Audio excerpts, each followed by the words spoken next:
Alors, bien-aimés, nous entamons notre deuxième partie sur comment se marier ou comment faire un bon mariage réussi.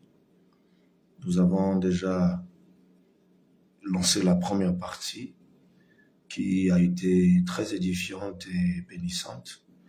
Voilà pourquoi je vous resalue encore et je vous resalue de nouveau au nom du Seigneur Jésus-Christ. Nous sommes en train de parler sur une question pertinente, une question profonde qui mine la société aujourd'hui, sur la question du mariage, qui est même la base et le poumon de la société, parce que nous ne pouvons pas avoir une société établie sans pourtant parler de mariage et sans pourtant que le mariage n'ait été très bien fait. Nous avons dit que le mariage, c'est l'union de deux cœurs ou de deux personnes qui s'unissent sur base de l'amour, qu'ils se témoignent ou sont témoins l'un envers l'autre. C'est ce que nous avons dit dans notre première partie. Et on ne peut pas parler de mariage sans pourtant qu'il y ait amour. Et l'amour, c'est un sentiment d'affection, un sentiment affectueux que l'on a sur quelqu'un ou quelque chose. Et là, ce dont on parle ici sur la question du mariage, ce n'est pas l'amour sur quelque chose, mais c'est l'amour sur un conjoint, une conjointe, l'amour sur quelqu'un. Donc, c'est de part et d'autre.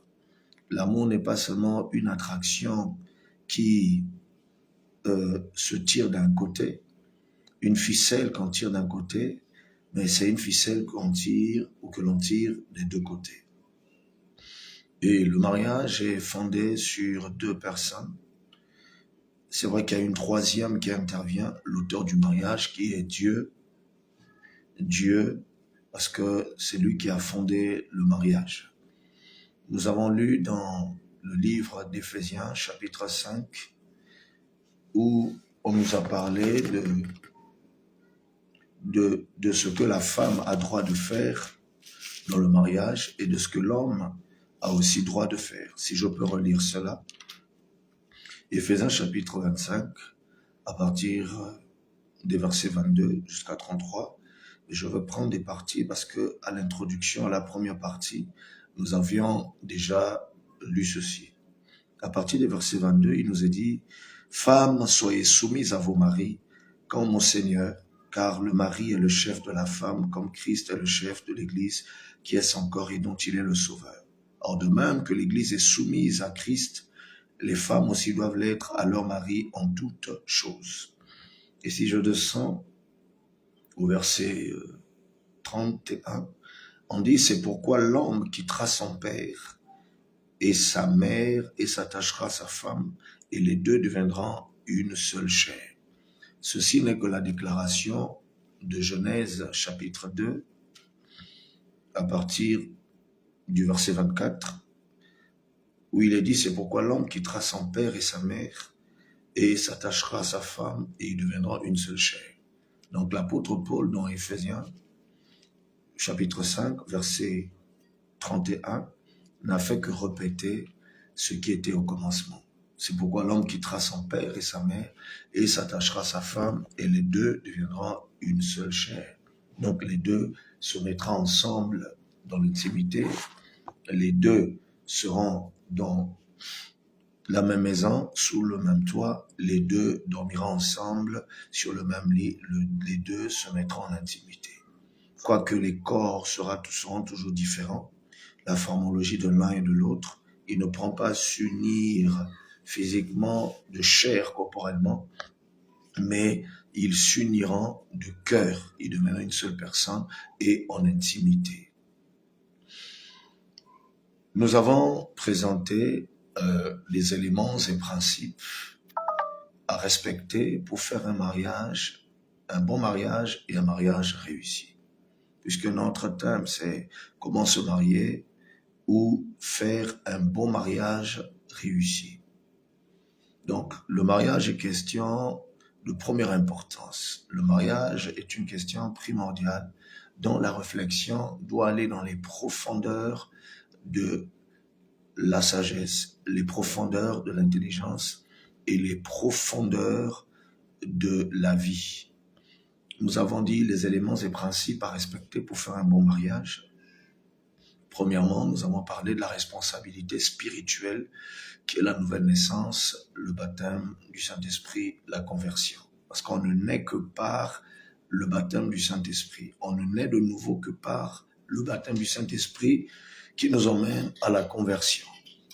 Et cette responsabilité, elle est primordiale. Pourquoi? Parce que la nouvelle naissance vous emmène à vous identifier à la parole de Dieu, parce que Dieu est l'auteur du mariage. Le mariage n'appartient pas aux hommes, à l'État, mais le mariage appartient à Dieu et à l'Église. Pourquoi? Parce que l'Église représente l'autorité spirituelle de Dieu sur la terre au travers de ses bases fondamentales. Parce que l'Église est basée et fondée sur la parole de Dieu.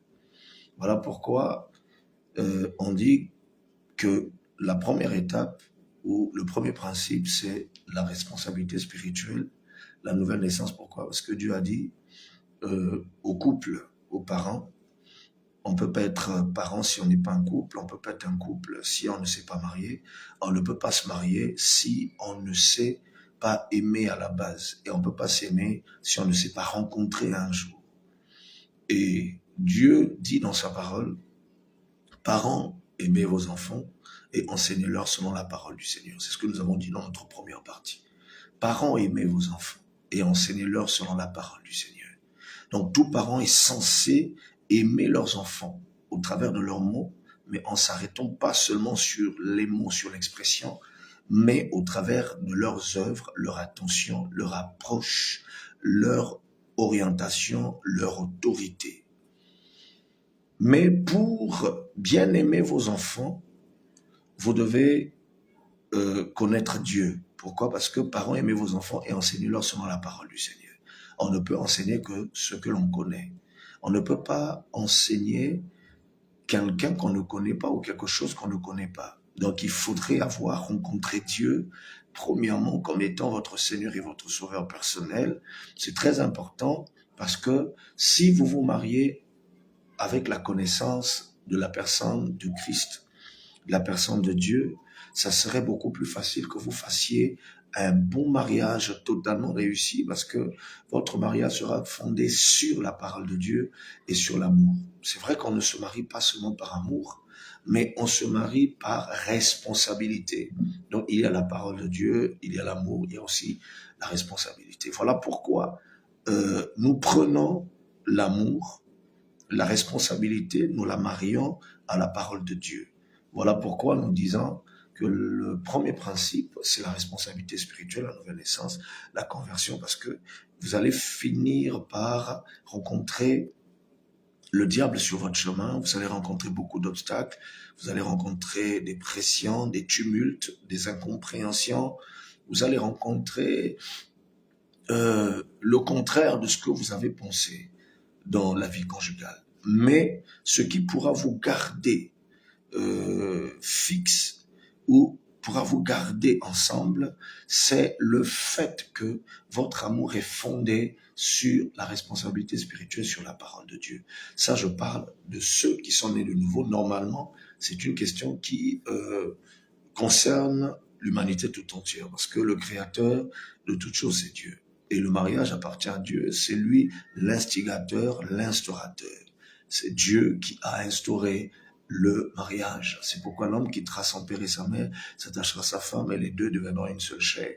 Quand Dieu a créé, il a dit que les cieux soient, la terre soit, les cieux furent, la terre fut. Mais Dieu n'a pas instauré une loi ou une institution. Donc une loi dans laquelle on devrait se référer. Mais c'est quand il arrive à l'homme, il a constaté que l'homme était seul et l'homme avait vu chaque animal,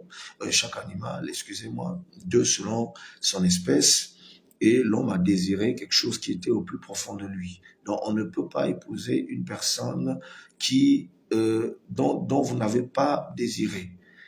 Parce que le mariage, c'est pas une question juste de beau regard, joli nez, belle bouche, beaux yeux, joli menton, voilà, belles épaules.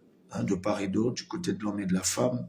Voilà, c'est cette chose-là qui m'attire. Le mariage n'est pas fondé seulement sur la beauté, et quoique ce sont des préférences qui accompagnent le mariage, mais le mariage est d'abord fondé sur la parole de Dieu et sur l'amour, le sentiment d'affection que nous ressentons sur notre conjoint, notre conjointe ou notre futur époux, notre future épouse.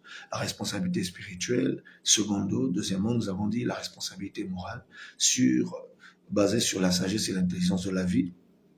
Nous avons lu les Écritures là-dessus, dans les Proverbes, où chaque homme devait être d'abord bien éduqué et chaque femme devait en être aussi, de par ses parents.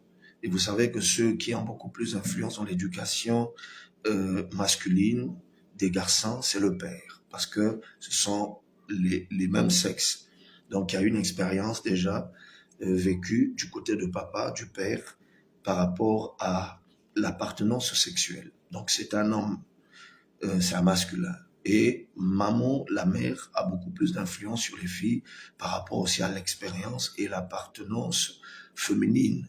Donc elle a une expérience, elle sait comment est-ce que certaines choses agissent et comment faut-il redresser certains caractères, comment faudrait-il emmener la personne à être une femme au féminin.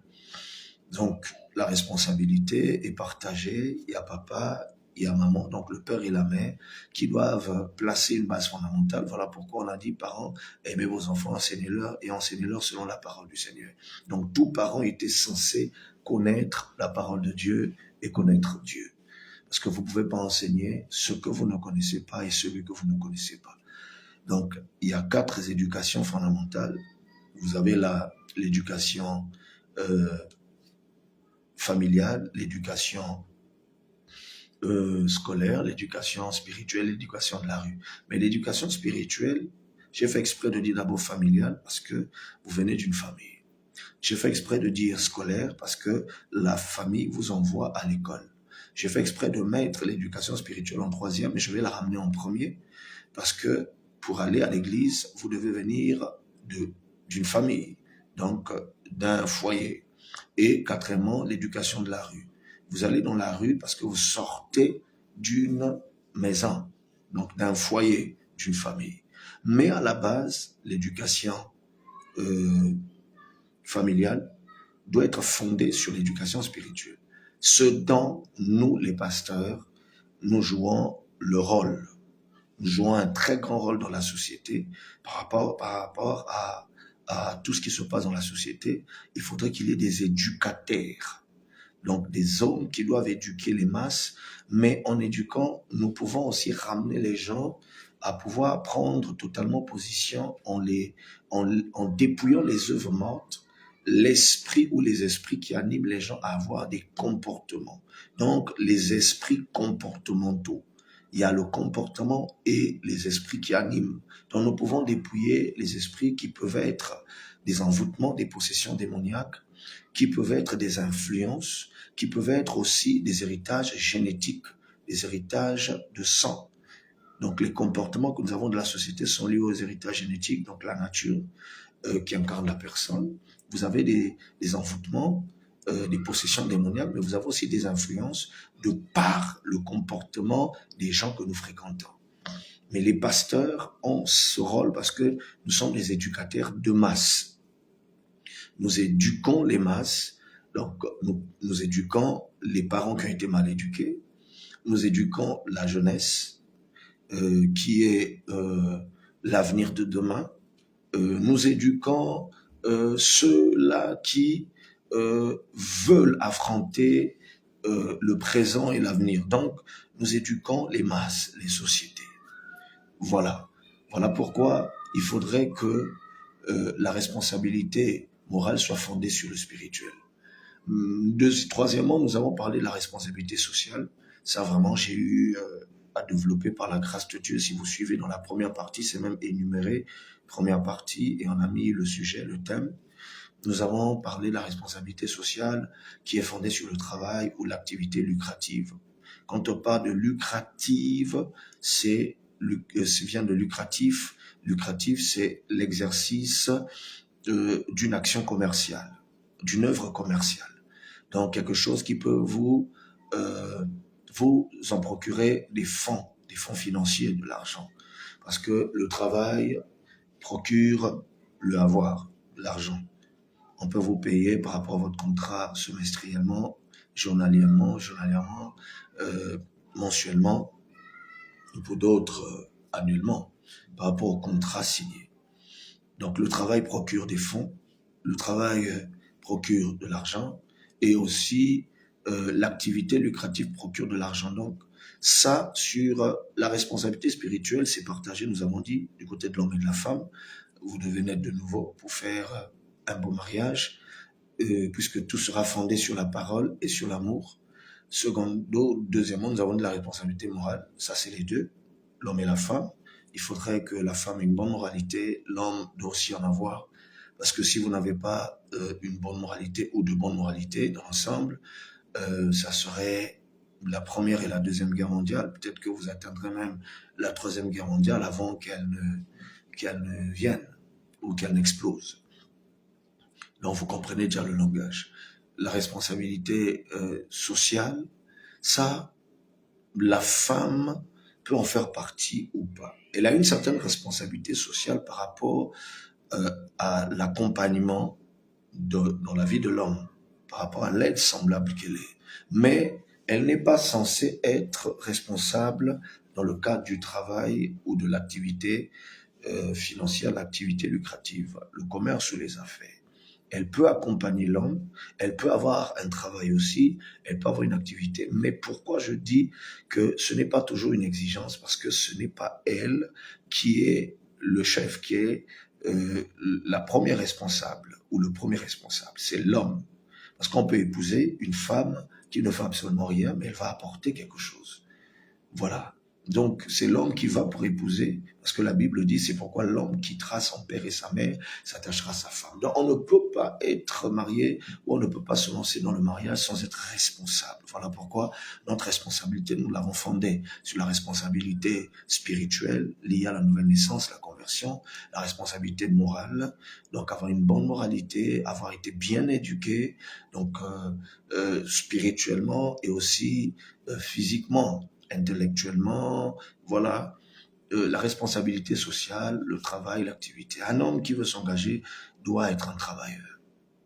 Donc, il doit travailler, il doit faire quelque chose, même si on n'a pas d'appel d'offres, on n'a pas d'offre d'emploi, il n'y a pas des recrutements au niveau de l'État ou du privé, où le travail est difficile, mais l'homme est appelé aux grandes responsabilités. Il n'attendra pas seulement qu'on l'appelle pour valider ses diplômes ou valider sa formation, parce que si tu n'as pas eu de diplôme, tu peux faire une formation, mais tu peux faire une formation aussi qui te donne des diplômes. Tu peux faire une formation de main-d'œuvre. Donc, tu peux être un ouvrier. Donc, il y a beaucoup de choses dans l'industrie, dans le bureautique, dans plusieurs sortes de... plusieurs couches de la société. Et, quatrièmement, nous avons dit, il faudrait avoir un chez-soi. Un chez-soi, ça veut dire une maison ou mettre à la mariée. Ça peut être un héritage familial, mais pas que ta chambre soit dans l'interne. Tu peux avoir l'idée de te marier, oui, le désir de te marier pendant que tu es chez les parents, parce que on devrait déjà enseigner les enfants à avoir cette idée-là. On devrait enseigner les garçons et les filles. Les garçons pour affronter cette responsabilité de la vie sociale. Mais l'homme doit avoir un chez lui. Ça veut dire qu'il peut avoir un héritage familial. Maman a construit, papa a construit. Ils sont présents, mais ils ont mis des annexes où ils peuvent vivre. Un annexe peut-être un studio, une chambre-salon, des chambres-salon, ou encore une grande maison. Voilà, ça peut être une villa aussi. Mais avec les parents dans la même parcelle, dans le même lieu. C'est parce qu'il y a des familles qui vivent ensemble au quotidien, à l'unisson. Ça, c'est selon les lois de leur famille. Mais il y a aussi avoir un chez-soi en étant un locataire. Donc, en louant un appartement, en louant une maison, en louant un studio, une chambre-salon, 2 chambres-salon, 3 chambres-salon, une villa, un chalet, pourquoi même pas un château? Ça dépend des moyens que la personne a. Voilà pourquoi on ne peut pas prendre une femme sans pourtant quand même se battre à sortir de la misère. Donc il faut être où tu es pauvre, mais au moins la pauvreté, vous savez, ne veut pas juste dire être misérable. Tu peux être pauvre, mais tu es responsable, tu travailles, tu as une activité et qui te procure ou qui t'en procure le avoir, quelque chose. Donc tu peux savoir comment être responsable, comment affronter les challenges de la vie sociale. Tu peux être moyen aussi. Un homme moyen, c'est quelqu'un de stable. Tu peux être aussi riche. Voilà, tu peux être riche, mais tout dépend de la vision que tu as. Mais à la base, il ne faut pas avoir une vision sur le mariage dans l'irresponsabilité. Non, parce que la femme rime avec le avoir, l'argent. Qu'il y ait peu ou beaucoup, la femme, c'est la dépense. Les enfants riment aussi avec le avoir, l'argent. Les enfants, c'est la dépense aussi. Ça, les frères chrétiens doivent le savoir. Parce que dans les églises, beaucoup de personnes n'ont pas pu enseigner cela. On a beaucoup plus enseigné la puissance, la sanctification. On a plus enseigné la foi. On a plus enseigné certaines choses. Mais il y a des éléments que les gens ont omis, enseignés, ont oublié, mais que Dieu lui-même n'a pas omis dans sa parole. Parce que Dieu, depuis Genèse, chapitre 2, verset 24, nous a dit, c'est pourquoi l'homme quittera. Il quittera. Donc, quand on dit quitter, c'est pas seulement quitter le lieu où vous habitez. Parce que tu peux avoir une maison, un annexe à l'extérieur, mais tu habites avec les parents. Mais quitter, c'est ne plus être sous la responsabilité parentale. Vous n'êtes plus sous la responsabilité parentale, donc votre manger ne dépend plus de vos parents. S'il y a un qui est avec vous, ou les deux sont avec vous, vous n'êtes plus sous la responsabilité parentale. Donc, on ne vous nourrit plus, on ne vous habille plus, on ne vous scolarise plus. Les parents peuvent donner de l'argent à leur enfant à n'importe quel moment. Mais votre gestion de la vie financière n'est plus sous l'autorité parentale et aussi votre gestion de la vie morale n'est plus sous l'autorité parentale. Donc, ce ne sont plus les parents qui prennent les grandes décisions ou les petites décisions de votre vie, mais ils vous accompagnent juste. Donc, vous devenez responsable. Vous avez atteint l'âge de la responsabilité, l'âge de la majorité. Vous êtes majeur, mais aussi responsable. Parce que nous avons des majeurs, mais qui sont irresponsables. Alors, vous devez avoir un chez vous, donc une maison, ou mettre la fiancée, parce que vous n'irez pas la mettre seulement comme ça. Vous allez la prendre. Vous devez savoir ou la mettre, vous devez la mettre dans des bonnes conditions. Donc, la cinquième condition, le cinquième principe, c'est la condition matérielle. Vous devez quand même avoir un lit où elle va s'allonger. Elle ne doit pas dormir par terre. C'est vrai qu'il y a des réalités qui arrivent. Je sais que ça arrive beaucoup. Des fois, avoir un matelas à même le sol, avoir des fois juste une natte. Mais c'est pas trop crédible. Il faut avoir une responsabilité, donc avoir un lit, avoir un fauteuil, un divan ou des fauteuils, avoir des assiettes, avoir, vous savez, quand on parle assiette, c'est ce qui réunit la cuisine. Avoir tout ce qui va avec, voilà, tout ce qui va avec, tout ce qui va avec la cuisine, parce qu'elle doit se sentir femme au féminin, elle doit se sentir responsable dans son foyer. Mais je vais repartir à 3 éléments principaux qui nous introduisent tout ce que je suis en train de citer, je vais citer. Premièrement, le mariage, vous devez le baser sur la fréquentation, qu'on appelle l'observation, les amitiés ou les pré-fiançailles. Et vous avez, deuxièmement, les fiançailles. On verra comment on peut devenir fiancé, à quel moment on peut l'être. Et troisièmement, sur les 3 étapes fondamentales, la cérémonie du mariage qui est la 3e étape. Donc, la fréquentation, qu'on appelle l'observation, les amitiés ou les pré-fiançailles. Deuxièmement, le fiançailles ou les fiançailles. Troisièmement, la cérémonie du mariage. Donc, nous avons ces étapes-là à l'intérieur. Voilà pourquoi j'ai fait exprès de présenter d'abord la responsabilité spirituelle. Parce qu'on ne peut pas s'engager dans une fréquentation, suivre les normes et les principes que regorge le mariage sans être né de nouveau, sans être chrétien. Maintenant, ceux qui ne sont pas encore chrétiens ont aussi une ligne de conduite. Il y a pas la responsabilité spirituelle, mais il y a la responsabilité morale, la responsabilité sociale, avoir un chez-soi. Vous voyez, la condition matérielle. Donc, réunir le matériel dans le chez-soi, qui fera que la femme vienne quand même qu'elle sente qu'elle est femme dans une maison. Parce que la femme a tellement dans son cerveau, elle a beaucoup de cellules cérébrales. La femme réfléchit plus que l'homme. Voilà pourquoi à l'école, vous verrez que parmi les 5 premiers, les femmes ne manquent pas. Des fois, elles sont les 5 filles. Des fois, c'est la première est une femme. La deuxième, quand vous voyez un homme parmi les femmes être premier, ça veut dire que cet homme-là est un super intelligent. Il est très intelligent. Parce que nous, les hommes, nous n'avons pas assez de cellules, mais la femme a plus de 300 cellules cérébrales. Donc, elle réfléchit beaucoup. Donc, au lieu de l'emmener à beaucoup de réflexions, beaucoup de raisonnements, qui vont faire qu'elle ne te voie plus comme un homme, parce que la honte va se faire voir sur toi par rapport à son attitude. Dans les débuts, c'est vrai qu'il y a des réalités quotidiennes, il y a des réalités qui s'en suivent, qui viennent dans le parcours, qui arrivent, les licenciements, la chute dans les affaires. Ça, elle comprendra parce que dès le départ, au moins, elle était préparée et tu avais su comment la prendre ou vous avez su comment la préparer. Alors, donc, la 6e condition ou le 6e élément pour faire un bon mariage, c'est que vous devez consulter un pasteur. Si vous n'avez pas de pasteur, allez chercher quand même un pasteur, parce que le pasteur a la vision exacte sur le mariage et la bénédiction d'un pasteur est fondée sur l'orientation qu'il vous donne. Parce qu'il va vous ramener au principe de la parole, il est enseignant de la parole. Et le mariage appartient à Dieu et à l'Église.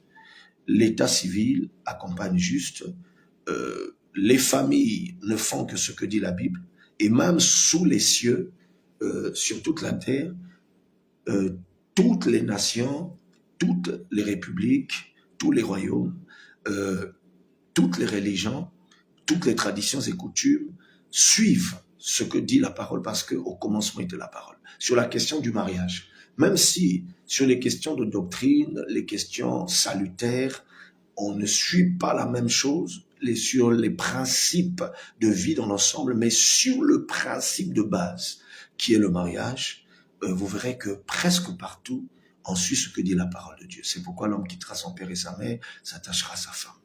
Donc, il croit même la parole et la met en pratique dans cet élément-là, sans même le savoir. Même par ignorance, ils mettent en pratique la parole parce que au commencement, il y avait Adam qui a désiré avoir aussi une aide semblable et Dieu l'a établi. Donc, la loi du mariage a commencé par Adam et Ève sur la terre. Mon ciel, c'était le Père, le Saint-Esprit, la pensée éternelle et le Fils, la parole.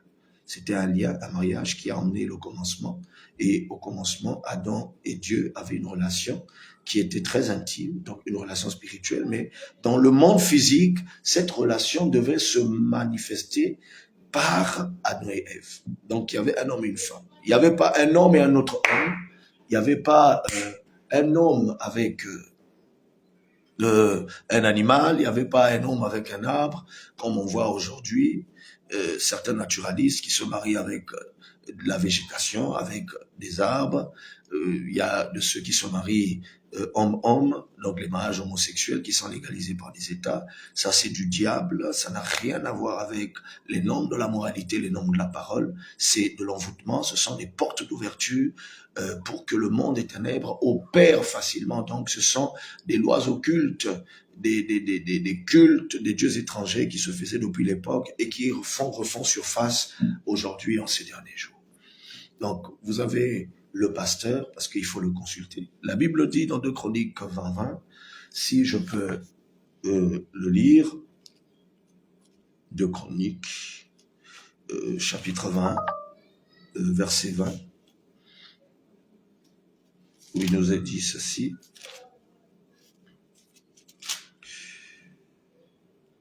Le lendemain, ils se mirent en marche, de grand matin pour le désert de Kétoa. À leur départ, Josaphat se présenta et dit, écoutez, moi, Juda et habitants de Jérusalem, confiez-vous en l'Éternel votre Dieu, et vous serez affermis, confiez-vous en ses prophètes, et vous réussirez. Donc, pour réussir un mariage, vous devez vous confier en un serviteur de Dieu. Quand on dit en ses serviteurs les prophètes, prophète en anglais veut dire preacher, prédicateur. Chaque prédicateur, qu'il soit pasteur, prophète, apôtre, évangéliste, docteur, comme moi, je suis docteur de ministère, donc enseignant de la parole de Dieu, nous exerçons toujours une touche prophétique. Donc, les serviteurs de Dieu sont les prophètes à la base. Donc, voilà pourquoi est-ce que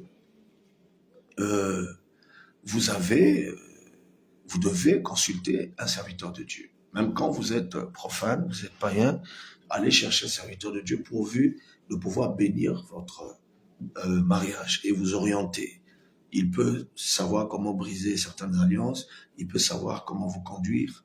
Voilà. Donc pour les païens, il y a une manière dont nous pouvons traiter. Parce qu'un pasteur peut aussi consacrer le mariage des païens, des profanes.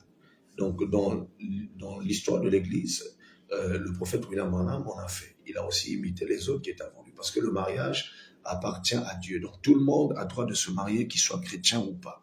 Mais là, je présente d'abord les bases fondamentales qui sont liées à la foi chrétienne, pourvu de faire un bon mariage et aussi savoir comment éclairer, illuminer tout ceux-là qui n'avaient pas la connaissance sur la question du mariage. Parce que le mariage est une question de première importance. Donc vous allez consulter le pasteur va vous apprendre beaucoup de choses. Par exemple, ici, dans la prédication, l'histoire de ma vie, puisque là, nous sommes à la deuxième partie de notre enseignement, ou de notre exhortation, mais qui est beaucoup plus un enseignement. Dans l'histoire de ma vie, je vais lire le prophète Temps de la fin, parce que pour bien faire le mariage, pour les chrétiens, il faut aussi lier votre choix à la touche de l'enseignement de ce prophète du temps de la fin, William Branham.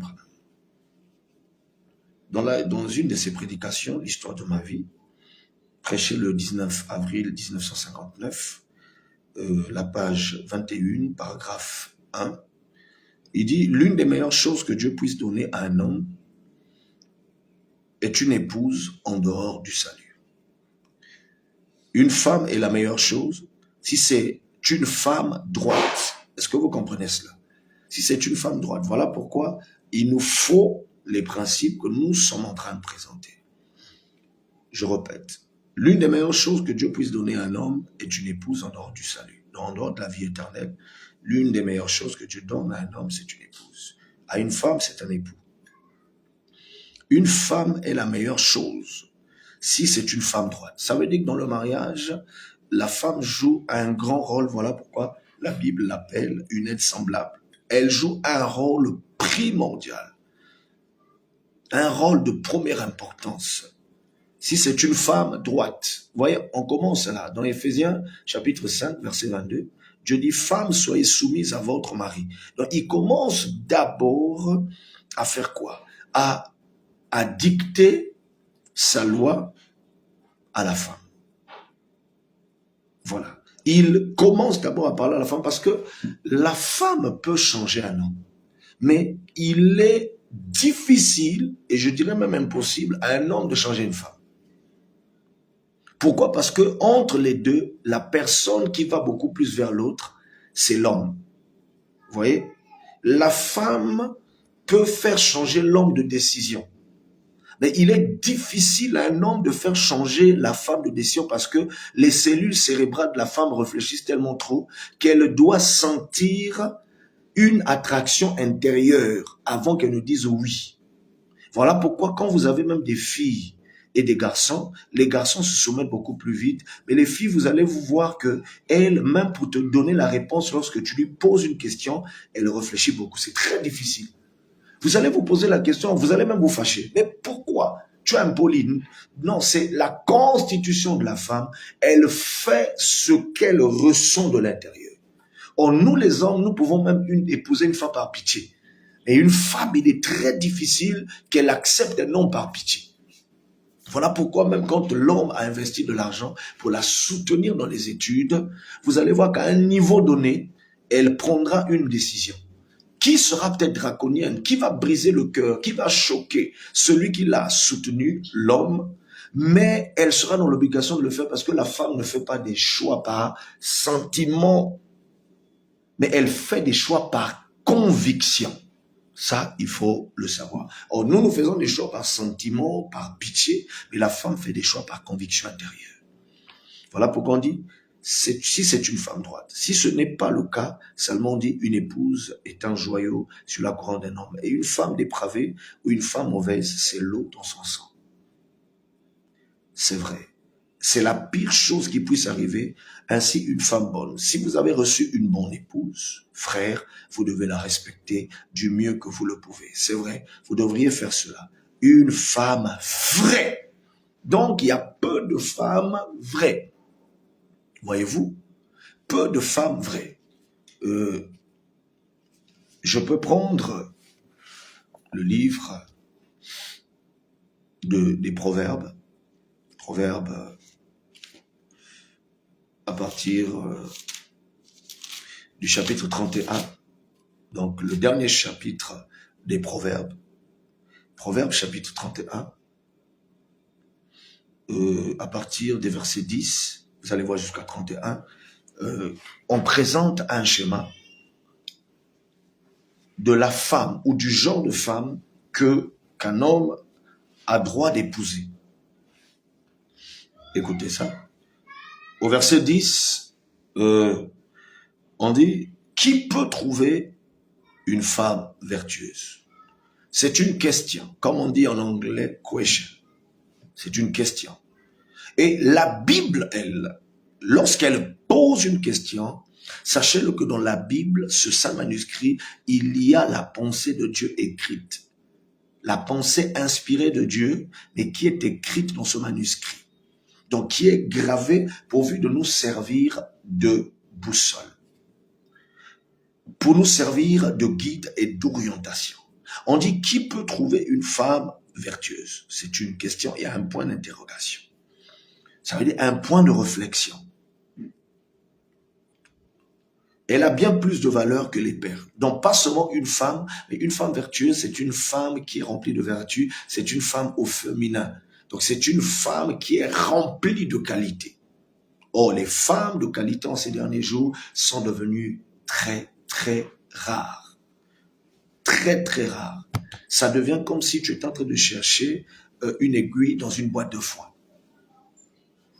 Ou bien, tu cherches le diamant dans une terre où on dit que on ne sait pas s'il y a le diamant, mais cherche quand même, essaie de creuser en profondeur. Ou un trésor. Chercher un trésor dans un lieu inapproprié. Parce que le territoire féminin n'est plus approprié. Le territoire féminin aujourd'hui est inapproprié. Donc avoir un bon choix, faire le choix d'une très bonne femme devient question difficile. Voilà pourquoi il faut consulter les Saintes Écritures afin de trouver une bonne femme et aussi trouver un bon homme. Qui peut trouver une femme vertueuse? Elle a bien plus de valeur que les pères. Le cœur de son mari a confiance en elle. Voyez-vous? Donc le fait qu'elle est vertueuse, elle produit un témoignage, elle produit des œuvres, elle produit des vertus, elle produit une vie. Le cœur de son mari a confiance en elle. Et les produits ne lui feront pas défaut. Donc qu'il y ait les produits ou pas, les produits ne lui feront pas défaut. Mais ça ne veut pas dire que parce que les produits ne lui feront pas défaut, que toi l'homme, comme j'ai dit dans la première partie, que tu sois un irresponsable. Non. Parce que la femme rime avec l'argent, rime avec le avoir. Qu'il y ait beaucoup ou peu, mais il suffit qu'il y ait quelque chose et la femme aime les projets. La femme aime un homme réfléchi. Donc pour que l'homme ait confiance en elle, l'homme doit aussi lui donner de l'amour. C'est pourquoi il est dit dans le livre d'Éphésiens, vous voyez, on commence d'abord à agresser la femme, Dieu établit sa loi sur la femme, sa rigueur sur la femme, mais quand il arrive au verset 24, il dit, Marie, aimez vos femmes. La femme doit être soumise, le mari doit aimer. Or, la soumission de la femme dépend de l'amour que son homme a vis-à-vis d'elle. Or, l'amour n'est pas seulement une expression verbale, mais l'amour est une expression actionnée, une expression d'action. Donc, il faudrait que tu parles de ce que tu ressens comme sentiment, mais que tu l'accompagnes, tu le scelles d'action. Donc, un homme doit actionner son amour en prenant soin de sa femme. Or, tu ne peux pas prendre soin de ta femme aussi longtemps que tu n'es pas responsable. Voilà pourquoi nous avons parlé que la première étape, c'est la responsabilité spirituelle. Tu connais Dieu, tu connais ta place d'homme, tu vas au ciel, et aussi la responsabilité morale. Pour celui qui est païen, s'il n'a pas la responsabilité spirituelle, qui est la conversion, la nouvelle naissance, il doit être responsable moral, avoir la sagesse et l'intelligence des choses de la vie. Donc, il doit avoir été quand même bien enseigné par les parents et aussi connaître les responsabilités, connaître la place de la femme et le rôle que lui doit jouer. Et la femme doit connaître le rôle qu'elle doit jouer comme être semblable vis-à-vis de l'homme. Donc l'homme doit être un responsable. Pour que l'homme ait confiance, qu'elle lui produise ce qu'il faut, il faut qu'elle sente qu'elle a affaire à un gentleman. Ah oui.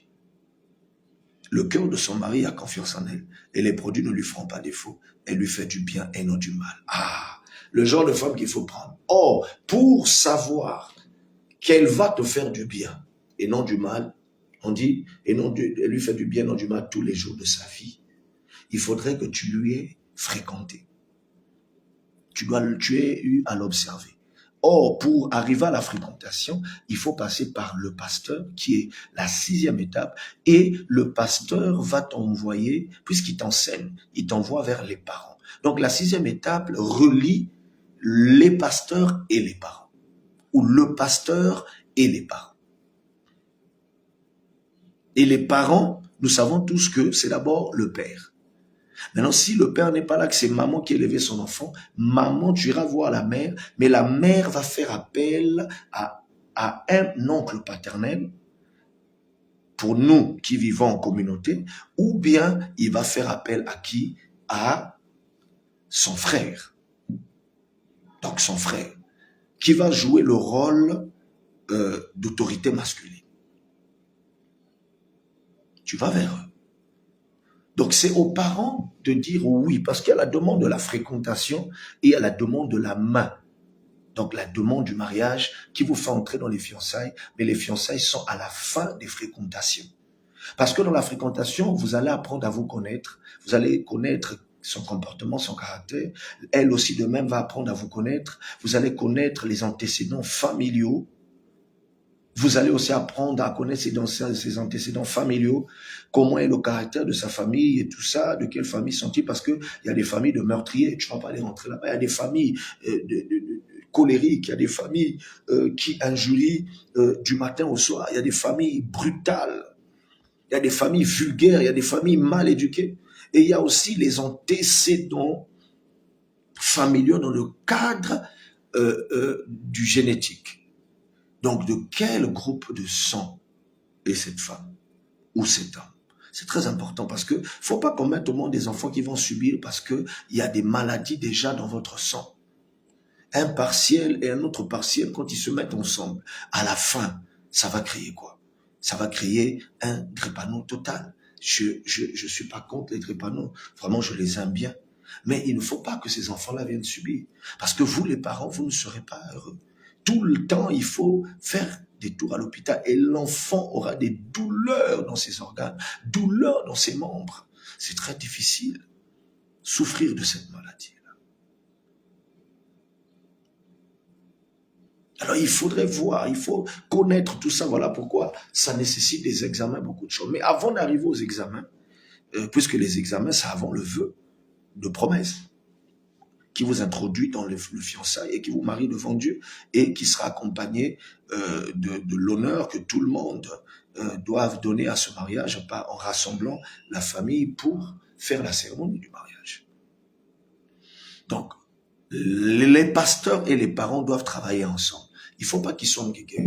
Et le pasteur ne peut pas mettre une sœur en relation de fréquentation ou de fiançailles avec un frère ou un homme sans qu'au préalable, les parents ne soient au courant. Parce que c'est pas lui qui marie. Le père ne marie, le pasteur ne marie pas, excusez-moi. C'est le père qui marie sa fille.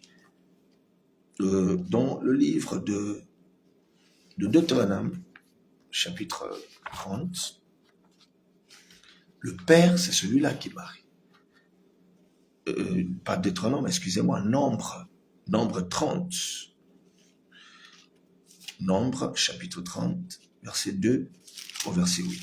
Vous allez voir que c'était le père qui mariait. C'est pas le pasteur consacre, bénit et au départ oriente. Parce que l'église, le mariage appartient à Dieu et à l'église. Les parents souvent acceptent juste comme ça. Surtout certains parents qui ne sont pas réfléchis. Le monsieur a de l'argent, des fois c'est un occultiste. Le monsieur a de l'argent, des fois c'est quelqu'un qui fait le trafic d'organes humains. Le monsieur est beau, le monsieur roule voiture, le monsieur est stable financièrement. Des fois, pour ceux qui sont chrétiens, le monsieur n'est pas né de nouveau. Ça veut dire que c'est une cacophonie. Ça serait un mariage qui aura que de l'incompréhension parce que les deux n'ont pas la même vision. Voyez-vous? Donc,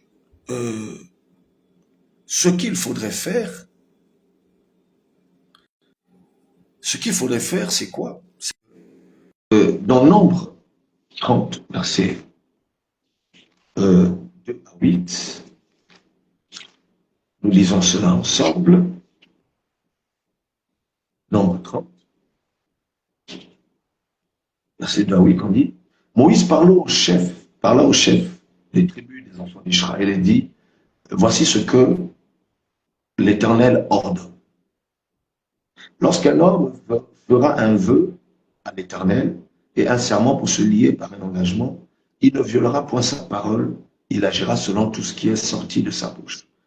Lorsqu'une femme dans sa jeunesse et à la maison de son père fera un vœu, à l'Éternel se liera par un engagement que son père aura connaissance du vœu qu'elle a fait et de l'engagement par lequel elle s'est liée. Si son père garde le silence envers elle, tout vœu qu'elle aura fait sera valable. Et tout engagement par lequel elle sera liée sera valable. Mais si son père la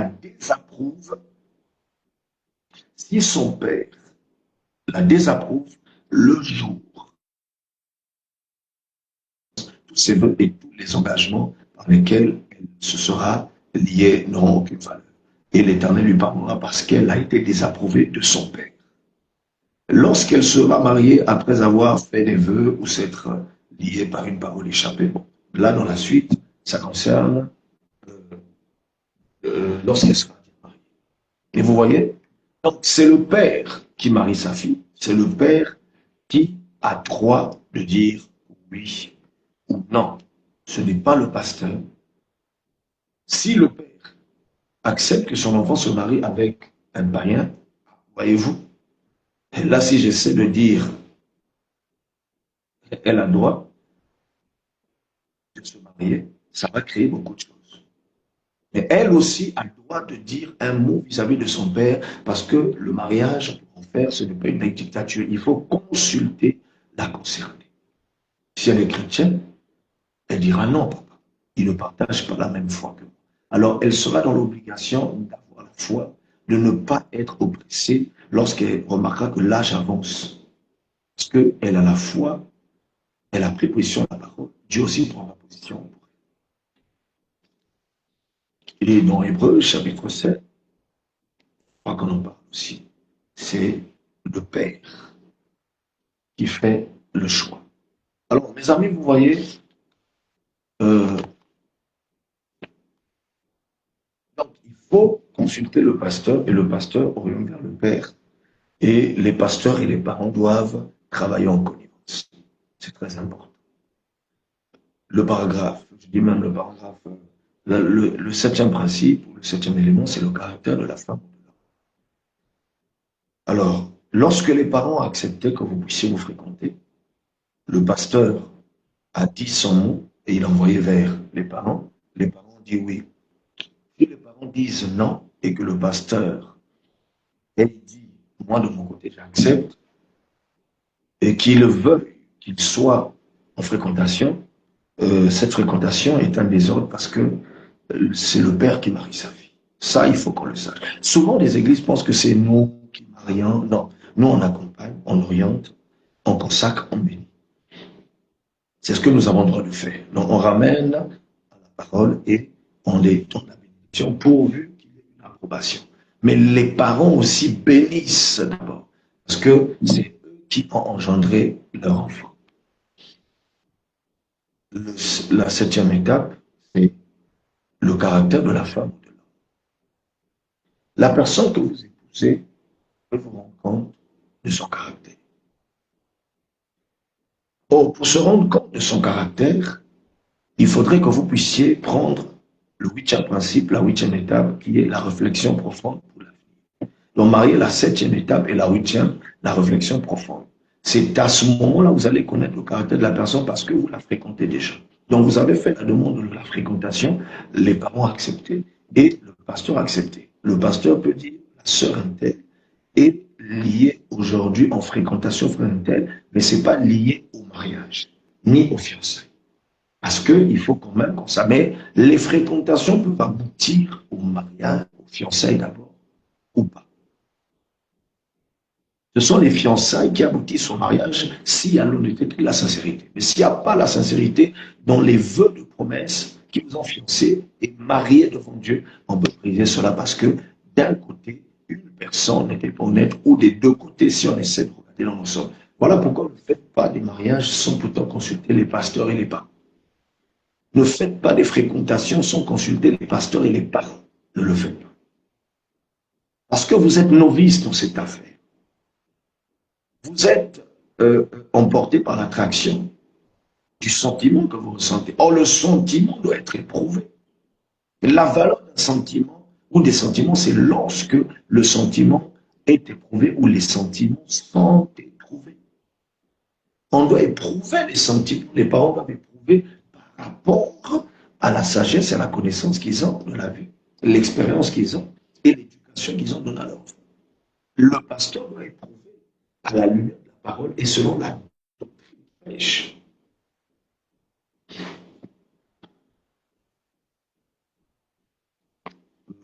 Je vous lis encore le prophète du temps de la fin.